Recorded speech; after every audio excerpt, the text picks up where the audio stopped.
স্নিগ্ধা বিনতি প্রশ্ন করেছেন, ওনার 13 সপ্তাহ প্রেগন্যান্সি চলছে, আজকে 4 দিন উনি 1 মিনিটের জন্য ঘুমোতে পারেননি, সব ঠিকই ছিল, হঠাৎ করে এমন হচ্ছে।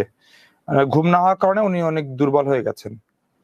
ওনার প্রেগন্যান্সি কত 10 সপ্তাহ 13 সপ্তাহ চলছে ও 13 উইকস। আচ্ছা আচ্ছা আচ্ছা, একটু যদি ঘুমাতে না পারেন, আসলে প্রেগন্যান্সিতে এমনিতেই ঘুমানোর সমস্যা হয়ে থাকে, তারপরে আমাদের পরিস্থিতিটা এখন এমন যে আমরা সবসময় আসলে প্যানিকড হয়ে যাচ্ছি, তাই না? পরিবেশটা আমাদের এখন করোনা নিয়ে, বিশেষ করে বাংলাদেশ এখন পিকের দিকে যাচ্ছে। সো এই সময়টা আসলে প্রতি মুহূর্তে আমরা মৃত্যু সংবাদ পাচ্ছি। যেমন আমি এই মুহূর্তে আপনাদের সাথে এই লাইভ করতে করতে আমার এক ফ্রেন্ড এনআইসিভিটিতে অ্যাসিস্ট্যান্ট প্রফেসর কার্ডিওলজি, ওর মৃত্যু সংবাদ আমি যে এখন এসএমএস এর মাধ্যমে জানতে পারলাম।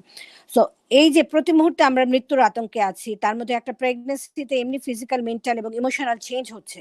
সো কখন আমরা ঘুমের একটা ব্যাঘাত হতেই পারে। সো আমার মনে হয় বেটার, যদি আপনার এত ঘুমের সমস্যা হয়ে থাকে, আপনি ঘুমের ওষুধ খেতে পারেন। আমার মনে হয় ট্যাবলেট ক্লোনাজিপাম যেটা আছে 0.5 মিলিগ্রাম, আপনি একটা করে রাত্রে কয়েকটা দিন খেয়ে দেখেন যে আপনি ভালো থাকতে পারেন কিনা। আর নিজেকে নিজে কাউন্সিলিং করেন, আল্লাহ সাহায্য চান যে আমরা যাতে সুস্থ থাকি, এবং ইনশাল্লাহ আপনি দেখেন ওষুধ খেলে আমার মনে হয় আপনি ঠিক হয়ে যাবেন। আচ্ছা।